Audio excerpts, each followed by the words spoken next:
اور سورۃ ملک کی آیت نمبر 6 سے 11 تک دوزخ کا ذکر ہے، اور اس میں وہ لوگ ڈالے جائیں گے جو اللہ کی نافرمانی کرتے ہیں، جیسا کہ آیت نمبر 6 ہے، اور اپنے رب کے ساتھ کفر کرنے والوں کے لیے جہنم کا عذاب ہے، اور وہ کیا ہی بری جگہ ہے۔ اور جب وہ اس میں ڈالے جائیں گے تو اس کے بڑے زور کی آواز سنیں گے اور وہ جوش مار رہی ہوگی۔ اور پھر فرمایا تکاد تمیز من الغیظ، یعنی قریب ہے کہ ابھی غصے کے مارے وہ پھٹ ہی جائے۔ اور پھر فرمایا جب کبھی اس میں کوئی گروہ ڈالا جائے گا، اس سے جہنم کے داروغہ پوچھیں گے کہ کیا تمہارے پاس کوئی ڈرانے والا کوئی نہیں آیا تھا؟ اور پھر وہ جواب دیں گے کہ بے شک آیا تھا، لیکن ہم نے اسے جھٹلایا اور ہم نے کہا کہ اللہ تعالیٰ نے کچھ بھی نازل نہیں فرمایا، تم بہت بڑی گمراہی میں ہی ہو۔ یعنی وہ کہیں گے کہ ہم نے پیغمبروں کی تصدیق کرنے کی بجائے انہیں جھٹلایا، آسمانی کتابوں کا ہی سرے سے انکار کر دیا، حتیٰ کہ اللہ کے پیغمبروں کو ہم نے کہا کہ تم بڑی گمراہی میں مبتلا ہو۔ اور پھر وہ خود ہی کہیں گے کہ اگر ہم سنتے یا عقل رکھتے تو دوزخیوں میں شریک نہ ہوتے، یعنی اگر وہ غور و توجہ سے سنتے اور جو پیغمبر نصیحتیں ان کے لیے لائے تھے اگر وہ ان پر عمل پیرا ہوتے تو آج وہ جہنم میں نہ ہوتے۔ اور پھر آیت نمبر 11 میں فرمایا فَاعْتَرَفُوا بِذَنبِهِمْ فَسُحْقًا لِّأَصْحَابِ السَّعِيرِ، پس انہوں نے اپنے جرم کا اقبال کر لیا، اب یہ دوزخی دور ہوں۔ اور وہ وقت ہوگا جب کہ کسی طرح کا پچھتاوا ان کے کسی کام نہ آئے گا اور ان کے لیے جہنم ہی ٹھکانہ ہے۔ اور پھر ساتھ ہی اللہ تعالیٰ نے آیت نمبر 12 میں ایمان والوں کو تسلی دے دی کہ اگر تم اللہ سے ڈرتے رہو گے تو اللہ تعالیٰ تمہیں بہت بڑے ثواب سے نوازے گا۔ اور پھر آیت نمبر 16 میں فرمایا کیا تم اس بات سے بے خوف ہو گئے ہو کہ آسمانوں والا تمہیں زمین میں دھنسا دے اور اچانک زمین لرزنے لگے۔ اس سے مراد یہ ہے کہ اللہ تعالیٰ جو آسمانوں پر یعنی عرش پر جو جلوہ گر ہے یہ کافروں کو ڈرا رہا ہے کہ آسمانوں والی ذات جب چاہے تمہیں زمین میں دھنسا دے، یعنی وہی زمین جس میں تم رہ رہے ہو، اللہ تعالیٰ اسی زمین کو جو نہایت تمہارے لیے پرسکون ہے حرکت و جنبش میں لا کر تمہاری ہلاکت کا باعث بنا سکتا ہے۔ جیسے کہ پیچھے ہم نے دیکھا کہ قوم لوط اور اصحاب فیل یعنی ہاتھیوں والے جو تھے ان کے لشکر پر اللہ تعالیٰ نے عذاب نازل فرمایا اور اللہ تعالیٰ نے ان کو پتھروں کی بارش سے ہلاک کر دیا۔ اس سے مراد یہ ہے کہ جو لوگ نافرمانی کرتے ہیں، جو شرک کرتے ہیں، وہ ذرا ان لوگوں کے حال کا بھی اندازہ لگا لیں کہ اللہ تعالیٰ نے کس طرح ان کو زمین بوس کر دیا اور ان پر پتھروں کی بارش برسائی۔ اور پھر آیت نمبر 21 میں اللہ تعالیٰ نے پھر اپنی نعمتوں کو دہرایا کہ اللہ ہی کی ذات ہے جو تمہیں زمین میں پیداوار مہیا کرتی ہے، اور اگر اللہ کی ذات چاہے تو تمہاری فصلوں کو وہ تباہ بھی کر سکتی ہے۔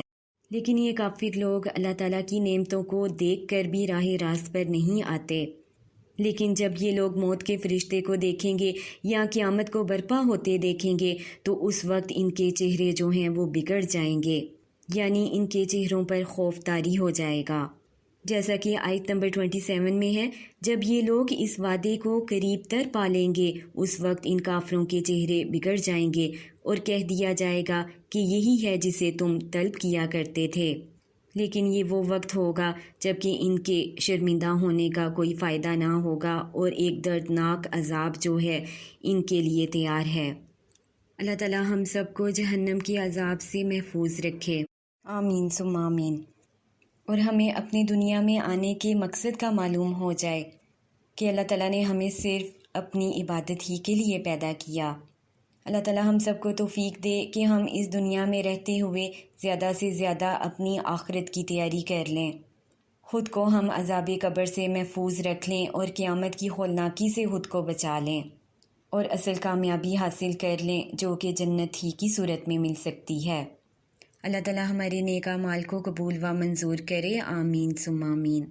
اور اللہ تعالیٰ ہمیں ان اعمال پر استقامت اختیار کرنے والا بنا دے، آمین ثم آمین۔ اب ہمیں کیا کرنا ہے کہ سورۃ الملک کی روزانہ رات سونے سے پہلے ہم نے تلاوت کرنی ہے، کیونکہ حدیث کے مطابق سورۃ الملک عذاب قبر سے محفوظ رکھے گی اور قیامت والے دن اللہ تعالیٰ سے اپنے پڑھنے والے کی بخشش کے لیے جھگڑا کرے گی کہ اس کو جنت میں داخل کر دیا جائے اور اس کے گناہوں کو بخش دیا جائے۔ اللہ تعالی ہمیں نیکیوں پر استقامت اختیار کرنے والا بنا دے، آمین ثم آمین۔ سبحانک اللہم و بحمدک، اشہد ان لا الہ الا انت، استغفرک و اتوب الیک۔ السلام علیکم ورحمۃ اللہ وبرکاتہ۔